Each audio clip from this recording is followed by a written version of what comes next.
I'd like for everyone to think for a moment about the value of human life. And does one person's life have any more value than another person's life? The current fee-for-service system, healthcare is rationed out based on the patient's ability to pay. I believe it's unethical. This is criminal. 95% of the country is still functioning in the fee-for-service model. I definitely believe everyone should be treated the same.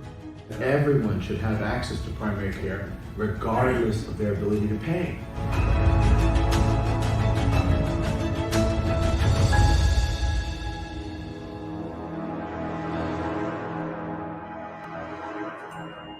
Hi, I'm Dr. Faisel Syed. Welcome to another episode of Faisel and Friends. We're here because everyone deserves access to quality primary care, and Chenmed needs physicians to take care of them. This topic is primary care, making a difference in prevention. Now, today, Robert, I miss you, and I look forward to seeing you again, hopefully next week. Hope everything's well. We have Dr. Dan. Dr. Dan. Hey, Faisel, it's good to be with you again. Good. I'm excited about this evening. This is going to be great. Hey there. How's it going, Dr. Dan? Good. How are you? Now, I don't know if this is my internet or if it's Dr. Dan's internet.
So it looks like Dr. Syed's internet went down briefly.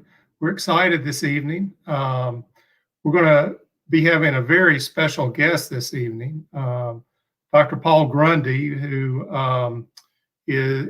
has the reputation of being the godfather of the patient-centered medical home.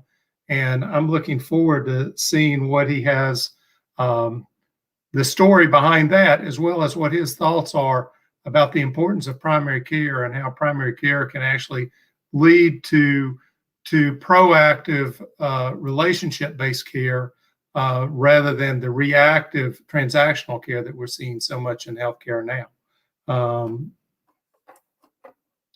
But looks like my role of Godfather has is true. It's true to its name with the curse on his internet there. It wasn't a horse head, but it was an internet down there. That's right. Well, yeah, I don't think we could deal with the horse head tonight. Yeah. Well, while we wait for him to come on, if we've got an audience, I can go ahead and tell you the story of how I got that name, if you'd like me to. Absolutely. So back in about 2005, I was then part of IBM's HR team focused on healthcare for our employees. And my boss, the CEO of IBM, almost died of a drug-drug interaction. And as you know, this happens once every 3 minutes, right? I mean, this is not an uncommon event. So I got called into his office along with some of our senior folks at IBM and was asked the question, why do we buy what we buy and what do we buy for our employees? So we did a jam where we went out to all of our employees over a 3-day period, and we sort of had a conversation around what is it they wanted in their healthcare, and were we providing it with the money we helped them spend to get healthcare. And what we found was that they wanted access, they wanted convenience, they wanted a real relationship of trust, and that we were providing none of that. In fact, only 26% of our employees could access their primary care provider after hours. And in fact, probably less than half of our employees even had a primary care provider. So that whole concept of convenience and relationship, was broken. So we reached out to the House of Primary Care after, I talked to Barbara Starfield and a few other folks about to change the covenant. So I met with Doug Henley, the head of the AAFP, and the leadership of general internal medicine, pediatrics, the osteopathic community. And we asked them to give us a set of principles that would change that covenant. Doug Henley, the head of the AAFP, said, "Bless your heart." I now know it means two things in North Carolina. Bless your heart, he said. We've been wanting to do this. We think you employers are buying the wrong thing. You're buying an episode of care, and what we should be doing as primary care providers is proactively managing your population. So, so I then reached out to other large employers. We pulled 47 of them together to agree to reach out to our healthcare plans with these principles that were jointly agreed upon by all of primary care and do some pilots around the concept of the patient-centered medical home. This would have been about 2006. And, we were sitting around a room in Washington, D.C. with employers and with primary care and with all the healthcare plans. And Sam Nesselbaum, who was then the chief medical officer at Anthem, said, "Dr. Grundy, we've got to do this. We've got to do this. But you have to hold our feet to the fire, you buyers of care, because we'll ride in the other guy's wake if you don't, right? We all have to be held accountable." So we did a press release that morning, and it basically said, we the Fortune 47 have reached an agreement with organized primary care and with healthcare plans, and they're all going to do pilots around the concept of patient-centered medical home. They're going to do it in at least 3 locations, and they're going to collaborate with each other. Otherwise, we won't buy anything from them next year. And that was our way of holding their feet to the fire. Well, about 6 months into this, one of the largest ones backed out. And I took them to the New York Times woodshed. And by 11 o'clock that morning, 14 of us had notified them that we weren't going to do business with them anymore. And John Iglehart, who was then the editor of the New England Journal of Medicine, did an editorial. And he basically said, this whole concept of medical home, isn't Grundy's idea. It really comes out of pediatrics from way back, and a guy named Kaus Chia wrote about it, years ago. And family medicine has been talking about it, and et cetera. But, he is the Godfather. Because he had the money and the clout to insist that they actually deliver it. So that's how I got the title. So it turns out, as the story continues, this particular company was doing about $800 million worth of business on the technology side with IBM. And so the guy who was in charge of selling to them got, in a bit of trouble for what I had done. So I ended up back in the CEO's office with our senior leadership. And the lady who then became our CEO next said, "Dr. Grundy, we know you're known as the Godfather, because by this time the article had come out. But we would like to see a lot less horse heads in our business." And Randy McDonald, who was the head of HR at the time, said, and was my boss, said, "Oh no," he said, "we've got to let Grundy do what he's doing. It's really important for our nation. It's important for us. And besides, the healthcare plans, they just love it when we talk dirty to them." So that's the story of how I got dubbed the Godfather, and it just sort of caught on. So it wasn't, it was clear that it wasn't my intellectual property that I was dealing with. It was a concept that primary care had really agreed upon. And all I was really asking for was for us to have access to that, right? To begin to move towards managing a population. At about that time, I went down to my primary care physician here in the Hudson Valley, nice guy. And I said, "How many women in your practice are 55 or older and have gotten a mammogram?" And he looked at me and he said, he says, "I have no idea." I open my office at 9. People come in and tell me their complaints. And by the way, I have no idea how many women are in my practice, let alone how many have not had a mammogram. And, and I had ready for him the little notification that my cat had got that it needed its immunizations. And I said, I would at least like my family to have as much notification as my cat gets, right? So many years later, this primary care practice has become a medical home, and they've worked really hard on it. And IBM decided that we were thinking about doing concierge level primary care medical home on-site and near-site, like some companies have done. But my boss has said, no, in order to have a healthy workforce, you need to have a healthy community. And if you want better healthcare for our employees and their families, we want better healthcare for their mothers, right? I mean, so we took a stance that what we were going to try to do was move the communities we were in towards better, more robust primary care. Redesign our benefit around first dollar primary care, really begin to get involved in that and create a movement. And so I was really helped by my company at the time to move this along. Yeah, I mean, don't you? I've thought all along, especially since working with Chenmed and realizing the outcomes we get by having the close personal relationship, that charging for primary care is akin to putting a coin slot on the dashboard of my car and making me put a quarter in it to put my seatbelt on. It doesn't make any sense from a societal standpoint to pay to get the safety. I mean, how it's interesting. Can I tell you a quick story about that? Yeah. I was in an Uber not too long ago, and one of the things that I do with everybody I meet is I ask them who their primary care provider is, right? And I do that all over the world. And so I'm beginning to chat with this guy, and it turns out his wife was in her early 40s, was a teacher,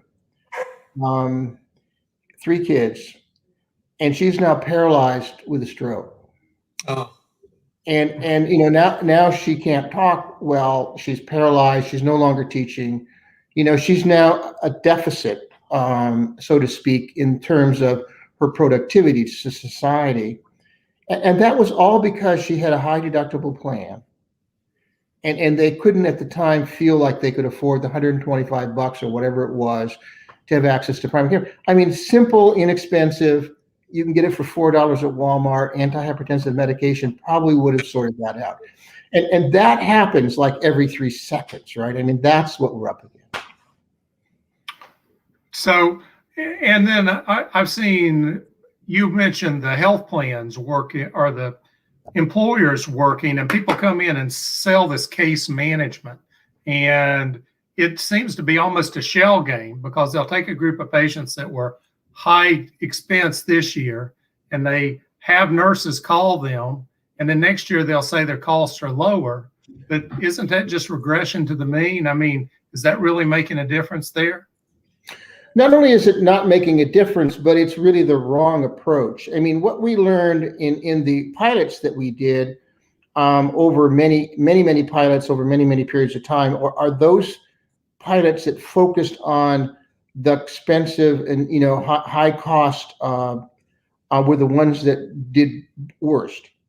I mean, you literally need to focus on the entire population. And what we saw at IBM is our 10 most expensive patients in year 1 were not the same ones that were in year 3. And you have to get deeper in that iceberg. You got to get underneath the water, and a lot of that can be automated. A lot of that can be simple reminders that you need your immunization. A lot of that can be the way Amazon shops you, et cetera, with the ability to have at least as much information as my cat has, right?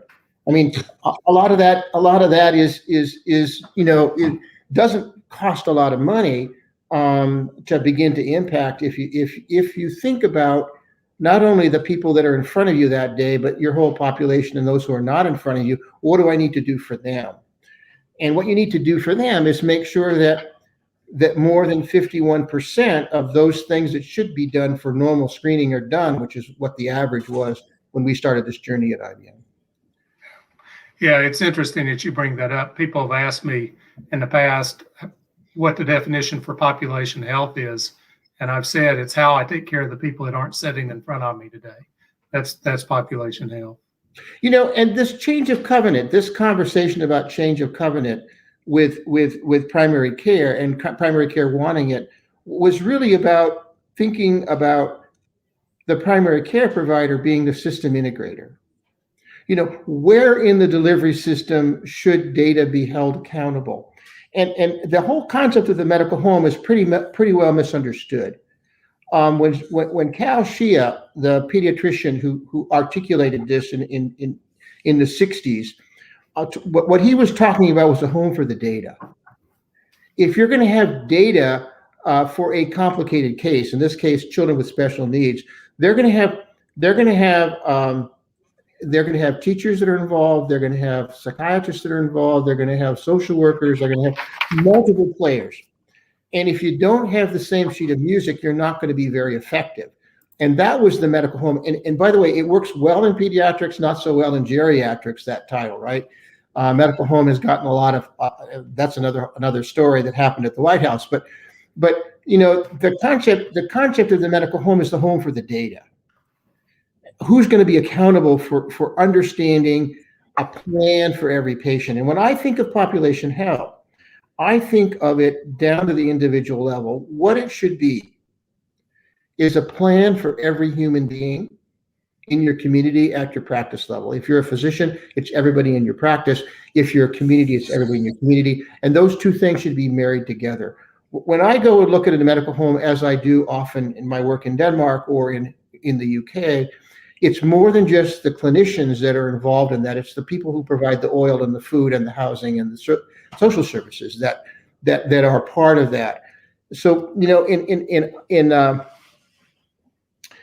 in Vermont, IBM was the largest employer, and we worked with Governor Douglas to do something called a Blueprint for Health, where we took 2 cents out of every sick care dollar and created the role of the community coordinator, so that if the 11 communities in Vermont would pull together all their social services once a month, we talk about how they were going to create a plan around it. And it was wonderful for the docs because they knew that if they sent somebody home with diabetic medication and they were living under a bridge and didn't have a coat, they wouldn't do very well, right?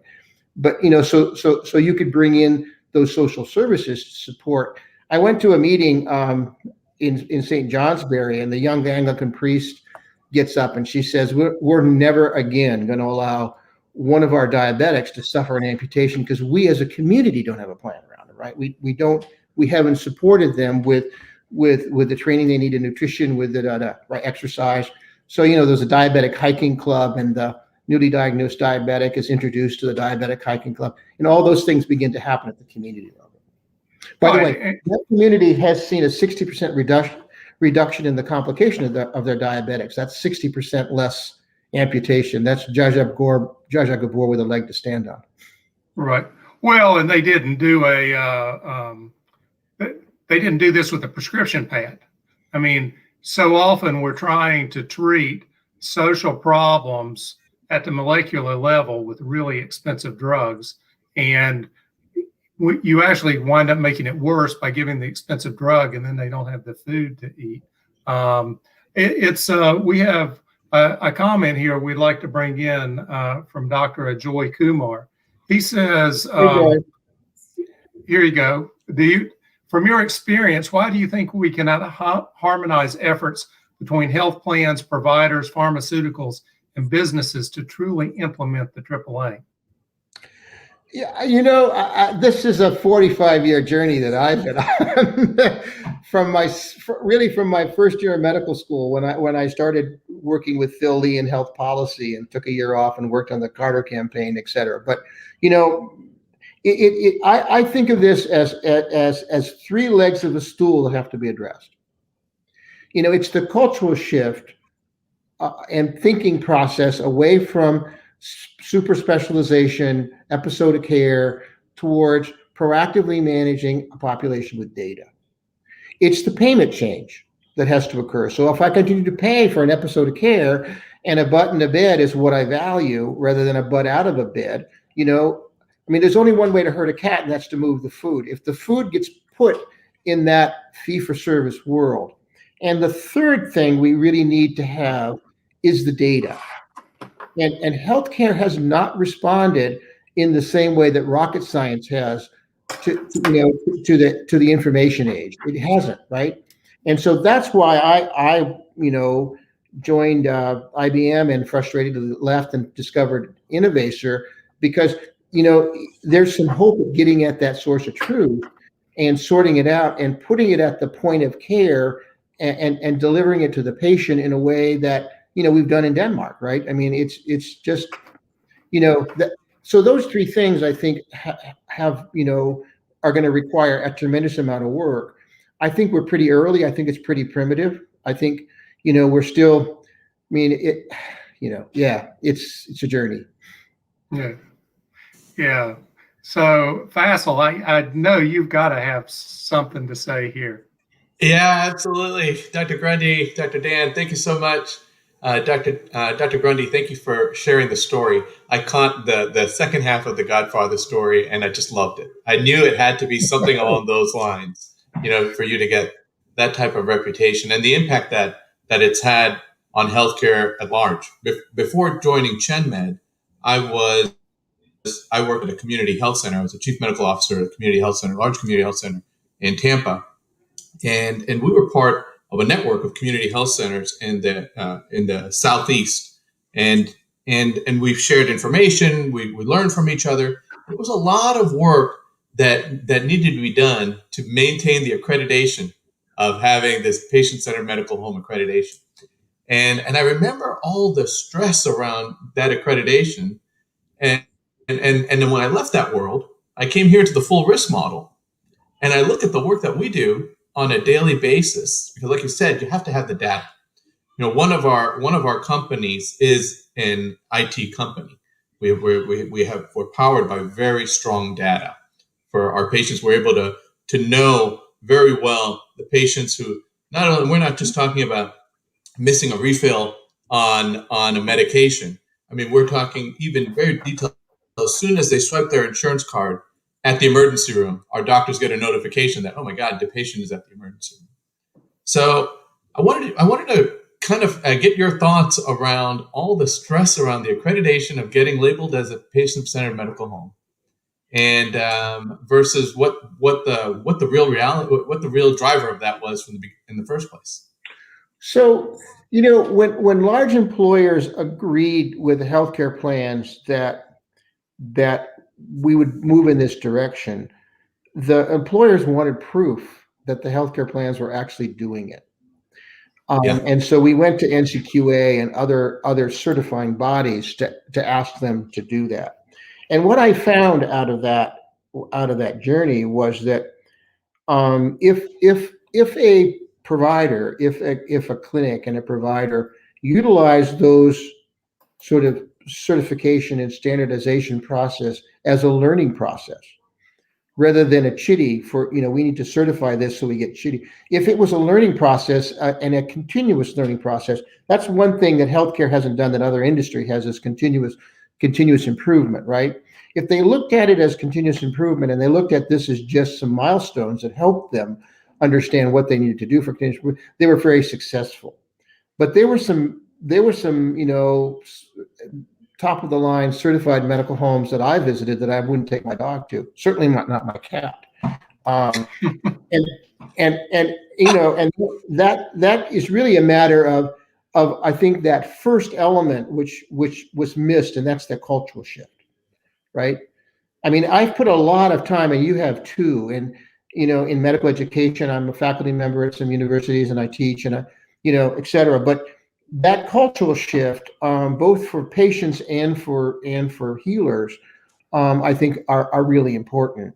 And then that needs to be backed up by a payment change.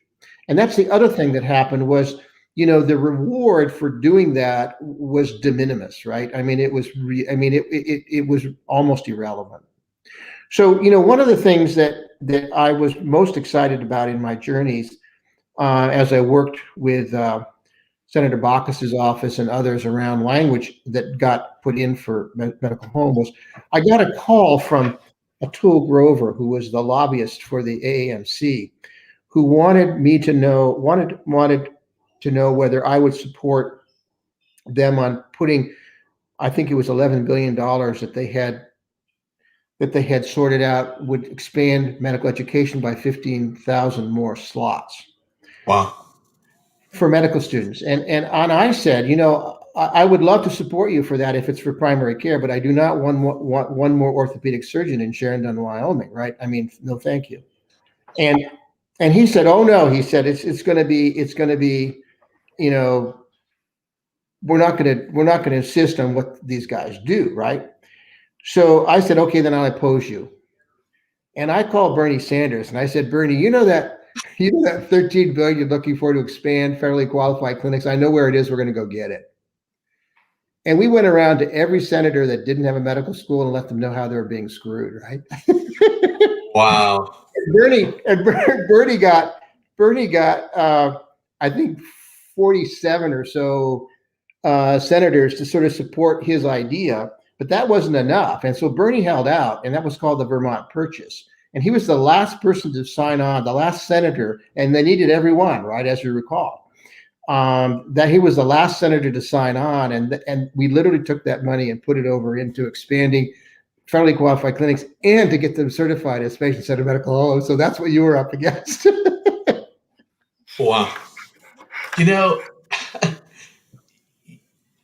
you feel that the fee-for-service system, that we have reached the extreme with the pendulum shift in fee-for-service? I mean, it's hard to imagine that, number one, that it could get any worse. When Dr. Dan and I are going around and we're educating primary care, internal medicine, family medicine residents on the full risk model and value-based care. I was shocked last year when I had interns coming up to me bragging that they were memorizing CPT codes. They started memorizing CPT codes as interns. And I remember the first time I heard that, I looked at the intern and I said, interns shouldn't be memorizing billing codes. You need to be learning how to run a code. You need to have that 2:00 in the morning, stress of the second year is not there, and you've got a patient in front of you that you've got to start giving orders. And do you think that we've reached that extreme? And and with the impact of COVID over the last year to the fee-for-service system, with the decrease in elective procedures and all, do you think that we may be at a moment, that this may be that moment where we can make the shift from, you have 800,000 specialists, 200,000 primary care doctors, that the country can start making that shift towards prevention and early intervention?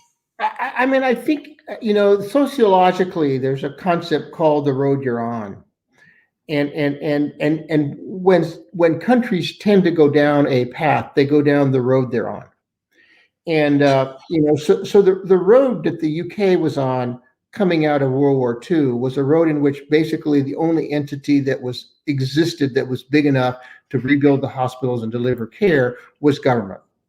And so the NHS was born, and that huge event, i.e. World War II, was probably what it took to shift them away from, a laissez-faire, fee-for-service, doctors with their Rolls Royces to a much more of a social concept of care. And I think that we have lost more people in this pandemic than we did in World War II. And I think this is a major stressful event to us. Plus, there's other major stressful events that are going on politically happening right now. So this may be an inflection point for us. I mean, we really built up this whole concept of specialization going into and coming out of World War II. And we probably have some of the best high-end care in the world. I mean, I know the Yakuza from Japan, the criminal guys. There was an article where somebody was coming here for their kidney transplant, right? I mean, I think we're really good at high-end care, but if you look at the data and the statistics, our life expectancy we're the only developed economy that's going down, and we pay twice as much as any other developed economy in the world for our healthcare, and yet our numbers are absolutely the worst in terms of all of the indices of infant mortality, et cetera, et cetera. I mean, it's we're like between Costa Rica and Cuba, and so I mean, so that dance that we've had for so many years with high-end specialty care and and folks hitting the road for their. I mean, that shifted some years ago in Denmark, and the primary care docs are now the highest paid specialists. What do people in Europe think about half of all medical care in America being delivered in the emergency room setting, and the average American only being 37 years old? Only 15% of our population is over the age of 65. I mean, as you travel around and you speak about, the healthcare systems there, and obviously over there they have a more socialized form of healthcare delivery. But what must they think when they hear about our system being like this? And while we have all these resources, we have the $4 a month Walmart, we got the free Publix and ShopRite and Winn-Dixie. I mean, it's so funny because I spent a lot of time in my career outside the United States, working outside the United States and working with other countries. I spent a lot of time working with the Brits in the last 5 years on their primary care. And when you talk to a Brit, and they'll tell you, I hate the NHS. I just can't stand it. And when I say, well, what would you think about coming to the United States and getting the care here? Then they go apoplectic. Oh no, I don't want to do that. So even the ones that are like totally down on the NHS, would not want to shift with us for the care that we have. And you hear a lot about blame Canada. You did. So there's really three systems of care in the world, right? That have evolved, and I suppose the third world is a fourth. But, the first one was out of Bismarck's Germany, and that was social insurance. That was where the employer and government provided care at about the same time that the kindergarten concept was evolved. And we backed into that in World War II when we froze labor and companies could offer healthcare in lieu of labor costs. And then we passed legislation to approve that. And then the second system of care in the world is really coming out of World War II as well. And that's England with the Lord Beveridge. And that's where the government owns and runs the hospital system. We have the same thing here. It's called the Veterans Administration, Indian Health Service Medal. So we have about 20 million lives of people that are in a Beveridge model. And by the way, when we surveyed our employees at IBM about the care that they got, the happiest were the guys that got their care from the VA. When you ask them whether they want to go private, those veterans will fight for the VA, right? So the third model comes out of the prairies in Canada, and it was called Medicare, and it's where the government doesn't run the hospitals, but the government is the payer. Right. And so we adopted that for over 65, and we called it the same thing, Medicare.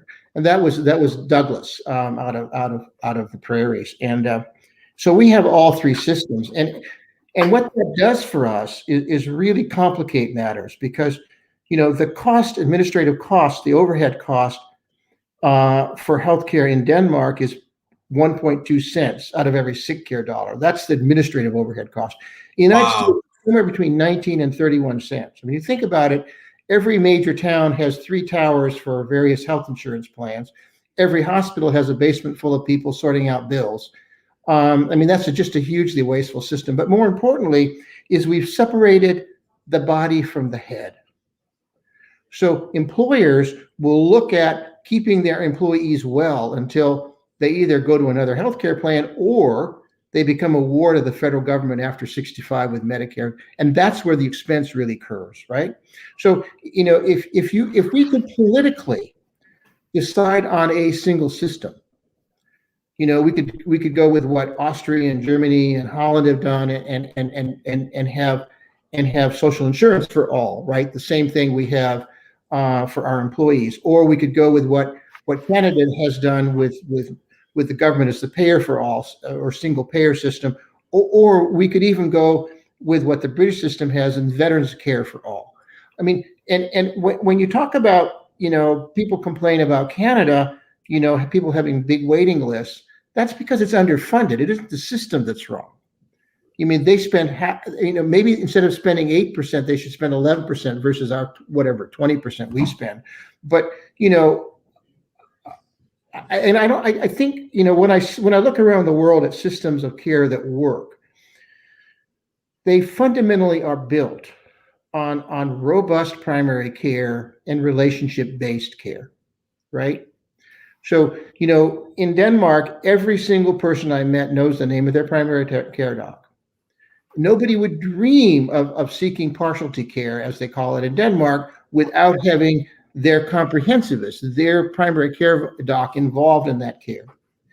And you know, if you look at total spend, you know, I think it's like 21% of total care is in primary care in Denmark. It's like 4 or 5% here. If you look at Kaiser, it's about 19% of total spend.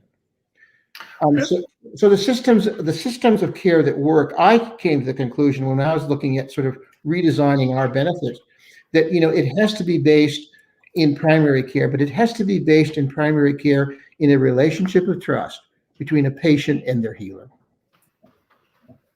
I completely agree with you.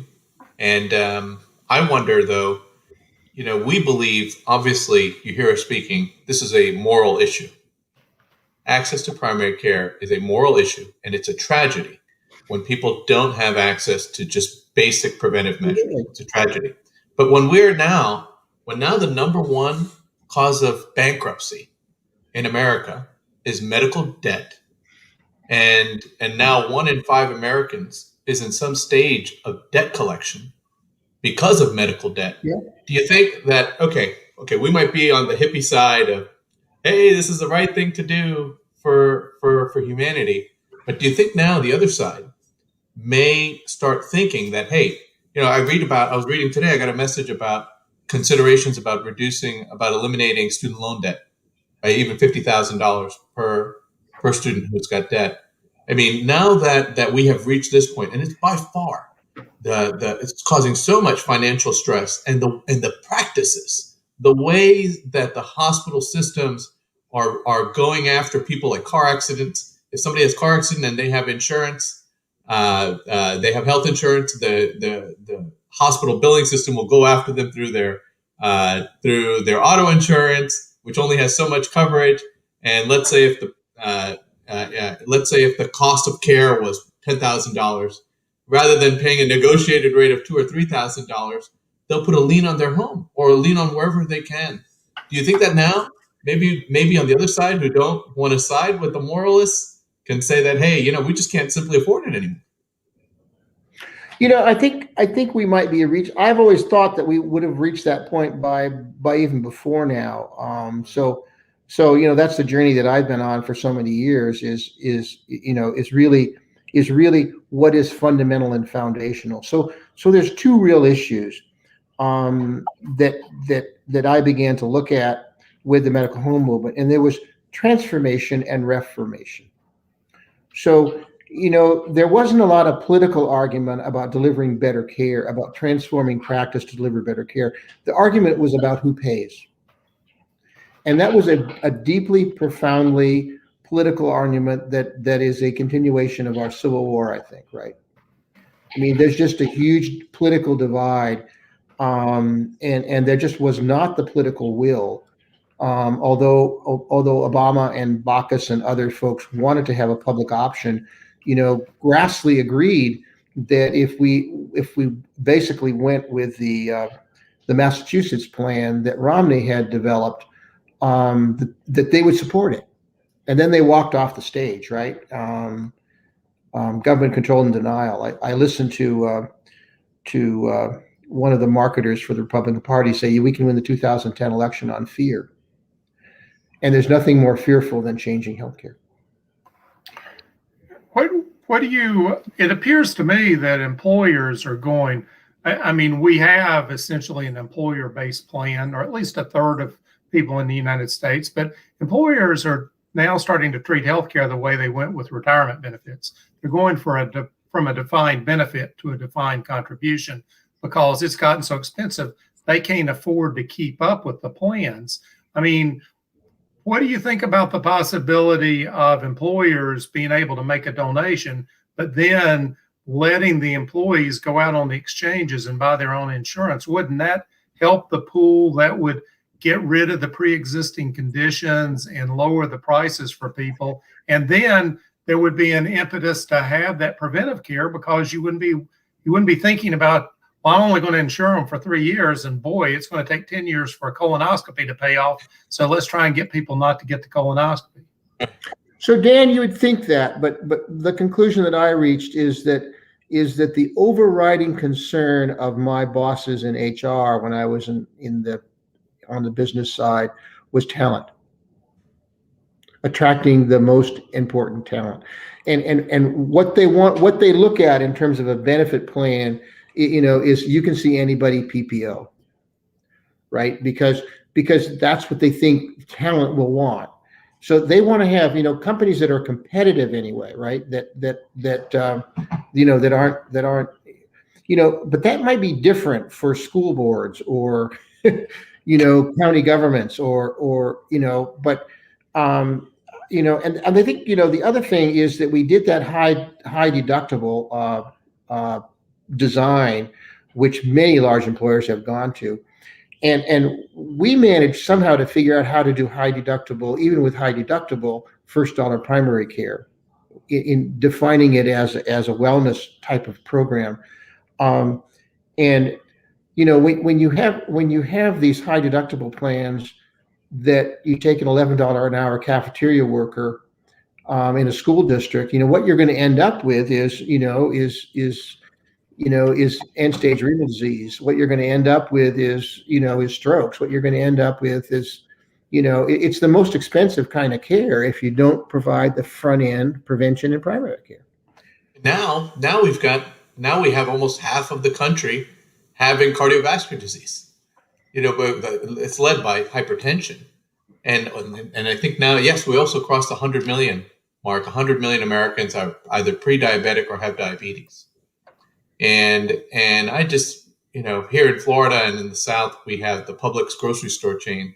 And through Publix, you can get metformin for free. You get lisinopril and amlodipine for free. You have 5 of the main antibiotics for free. And I know there are other grocery store chains across the country, like the ShopRites and the Winn-Dixies and places like that, which offer similar cost, medications. You just need a prescription. But when you mentioned Walmart, right? I mean, that's the other thing with high deductible. And we have this yeah. Well, but that's and we also have the nurse practitioners. I think now we have 150,000 nurse practitioners. We have telehealth has just exploded over the last year. When I think about just the care delivery of primary care with the tools and the networks and the resources that we now have available today, I don't know. I feel like we have a perfect recipe right now. If people just understood that we're already paying too much because people are going to the emergency room rather than going to the primary care doctor. My pneumonia, I had pneumonia 2 years ago. The bill was $10,000 for chest x-ray, normal saline, azithromycin, Yeah. Rocephin, and Tylenol. And the same treatment at one of our centers is less than $7. Yeah. No, And it's and so phenomenal, people isn't it? don't. Yeah, well, I think the ones when they're stressing about the cost, I kind of wanted to shake them and say, "My God, we're already paying far too much by letting it go to the hospitals. You can save, you can treat many, many more by just increasing access to primary care." So, the benefit design that we began to focus on, and others did as well, is how do we get our employees in the hands of high performing primary care who proactively manage that population and who are rewarded for keeping the patients out of the hospital. And we it was interesting in Vermont, again, where we were the largest employer. This was some years ago. We did that with our employees, and one of the other large companies didn't. And I was sitting there in a practice, and by the way, their costs went up 18% and ours went down 11%. And I was sitting there with a primary care physician in Rutland, Vermont, and I was asking him kind of, how does this work? He says it's real simple. He says, when one of your employees comes in, I send them to the radiologist down the street where the CT scan costs $450 or $500. But when the guy from the other big company comes in, I send him to the hospital because we kind of have to support the hospital too. It's the only one we have where that CT scan costs $2,600. Yes, And by the way, he didn't even think about it. He says their insurance pays. that's right. Their insurance pays, but I get rewarded for providing comprehensive care and lower costs. I mean, I share the reward of that, with company X and not company Y. Yeah, I mean, study after study have shown that, right? So yeah, I was thinking we need a Godfather to take on the hospital system. Right. Well, but I mean, as you said earlier, if you want to herd cats, you got to move the food. I mean, you got really smart people. If you quit paying them to fill up beds and start paying them to keep their beds empty, they'll figure out a way to start keeping the beds empty. We went from something close to 100 hospitals down to 21 in Denmark in the 20 years that I worked with them, and the entire focus, the entire reward system for the leadership of those hospitals is to reduce the number of patients in beds. I mean, literally. I mean, that's how they're rewarded. Yeah. And so we do most things at home. We do most things remotely. We do most things in primary care. In fact, we now do 93.7% of all care at the primary care level, and we're shooting for 95. Wow. Lowest medical error rate, highest patient satisfaction, and it's doable. So that has me. You've talked some about what other countries are doing, and Ken Rodriguez made the comment about regarding the establishment of trusting relationships between patient and healer.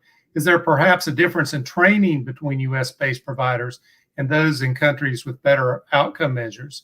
And if so, could we change our approach to educating healers to lead to more people going into primary care? And I think I told you earlier, Paul, I was part of the Starfield 4 summit back in December. And one of the statistics that came out of that was something like 70% of the residents weren't getting, in our U.S. residencies, weren't getting feedback on the quality of the referrals they were making to specialists. And I had to chalk that up to that the faculty are being asked to see so many patients in the fee-for-service world that they don't have time to do the teaching that needs to be done. So what do you think about this? We hire a number of international medical grads in Chenmed, and we have some outstanding doctors that come from other countries. And what are your thoughts about the training they're getting there versus what we're doing here now? I think it's not only training of the primary care physicians and the physicians in general, it's also training of the population, of expectations. I mean, that, you're born with an expectation in Denmark that you're going to have a GP, he's going to look after you, and it's probably the same person that your mother and father had. I mean, it was what was built up coming out of World War II. When Denmark couldn't afford hospitals, right? So they focused a lot on primary care. But I see a difference even in the United States from our osteopathic physicians who are trained with a bit more humanity and hands-on, and many more of them go into primary care than our allopathic physicians. I was lucky enough to have an osteopath as a mentor in a medical school where I got an MD degree between my first and second year of medical school. Otherwise, I never would have really learned about relationship-based care in this academic medical center of UCSF, where it was it was research and all those kinds of things. But hands-on, there's really two things that a primary care physician should be trained to do, and everything else should be done by somebody else. That's difficult diagnostic dilemmas. That's what we spend at least 12 years learning how to do, and relationships. Those are the two things we should do. Everything else should be done by somebody else. Medication management, that's probably better done by clinical pharmacists. Patient education, maybe a nurse educator. Certainly a scribe does a better job of typing than we do, and they should be paid to do that and not us. But think about that. I mean, that focus, I think, is really important. And I think that, the medical schools that really do a good job in training, and again, that's the first thing, that cultural shift, really start off in the University of Utah. They take all their medical students and they put them in the same class as the MAs. And in Long Island, they put all their medical students on an ambulance, an EMT, and provide EMT service. So they're out in the community. University of Oklahoma and Tulsa take all their students and they put them out in the community, working in federally qualified clinics and Indian Health Service for 3 months before they start medical school. But I think a focus on community-based care and what the community needs and the focus on the community. We go right into high-end specialty care, right? And then our really bright docs who want to do this, get told over and over again, "Oh, you're too smart to do that. You need to spend your life looking at shadows," right? Okay. Right. Yeah. And they weren't very good radiologists either if they really wanted to be a primary care doc. Right. Well, and one of my mentors he said some photographers do well with a telephoto lens and some do well with a wide angle lens. And he said, you need to really figure out what kind of photographer you're going to be. And I used to tell medical students that all the time. They would say, well, should I go into neurosurgery or should I go into primary care? And I would say, you should go into what you want to do every day for the rest of your life. And the paycheck, it should be secondary because, for me, I would have been miserable being a neurosurgeon, but I knew some very good neurosurgeons that they would have been miserable doing what I was doing. And it really shouldn't. But part of the issue is you get students now are in so much debt that they have to make decisions based on the debt. I was fortunate enough that wasn't an issue. So, well, it goes right back to my second adage: there's only one way to hurt a cat, and that's to move the food. I mean, it's the cultural shift, but it's got to be rewarded by payment, right? So, I mean, again, the Danish system that I'm very familiar with. I mean, you go into neurosurgery because you want to be a neurosurgeon. You're not going to be paid more. In fact, you're going to be paid less. I mean, the other thing is that there's, it's a country with 6 million people, and there's five regional systems of care, 5 CEOs that lead the counties. The counties run the hospitals, and and they decide how many neurosurgeons they're going to need, right? They don't, not everybody can go into neurosurgery just because you want to be a neurosurgeon. There's got to be a need for 3 more neurosurgeons. Right. Well, and that makes so much sense. We have so many specialists here that it just increases the cost of care. And if somebody wants an operation now, they can get an operation even when that's not going to be the best of care because people are hungry enough that they need to do the procedures to, they've got to put food on their table the same as everybody else does. Peter Bedetti was a dear friend of mine and my teacher in medical school, and he's an MD JD, and he was in charge of integrity in the CMS. And he used to tell me stories about the number of bypass surgeries that were done on normal coronaries, right? I mean, it's, we here in my little town, we had an orthopedic surgeon that's now in prison doing, orthopedic procedures on normal bones, right? I mean, it's, again, when you when you put that money in the wrong place, you get wrong things happen, right? I mean, and there's just a lot of it out there. Of course, Right. of course, they get pardoned by our last president, but that's another story. Yeah. Well, That was Dr. the ophthalmologist. Dr. Grundy. Dr. Grundy, thank you so much for such a wonderful evening. I just looked at the time and I realized, my gosh, I told Dr. Grundy, please, if you could carve out from 8 o'clock to 8:30 on a Thursday night to join us. And I could really we just kindred spirits. I mean, we are kindred spirits. And I look forward to actually bringing you back on again. I would love to. We have just begun. And continuing this. Yeah. In this manner, I mean, this is the lovely thing about social media and the way that we're able to connect in this manner. Here you are in New York, I'm in Florida, Dr. Dan's in Virginia, and we're able to connect rather easily with our networks. And it's just fabulous. And I look forward to actually bringing you back again. And one last thought is that, the silver lining of this pandemic is a lot of the things that we were trying to drive towards, just got sped up, right? I mean, an understanding of population health, the understanding that typhoid Mary is still among us, that you've got to take care of your weakest link. Otherwise, even your richest is going to get sick, right? All of those kinds of things are lessons we are relearning. But this whole ability to utilize the tools that we now have to interact with people in varied, sundry ways, in different ways, I think is just going to be very rewarding. So thank you so much for inviting me on, and I would be delighted to come back. Wonderful, wonderful. Thank you so much. And Dr. Dan, thank you so much. And I'm sorry for the start. I couldn't believe, of course, the night that we have Dr. Paul Grundy coming on, jumping out of my seat and my internet crashed. It was just... That's okay. If you got the Godfather, some heads are going to show up somewhere. That's right. To our audience, thank you so much for the interaction. Thank you so much for the questions. We love that. We'll be posting this discussion online on social media. For any more information about what we spoke about today, along with opportunities with Chenmed. Remember, Chenmed's growing. We're currently in 10 states. We're opening in Texas and Michigan this year, so we'll be in 12 states this year. And we're on track to open another 500 centers over the next 4 to 5 years. So if you're interested in learning more about physician-centered healthcare delivery and a focus on restoring the doctor-patient relationship, please visit chenmed.com. We believe that access to primary care is a right, not a privilege.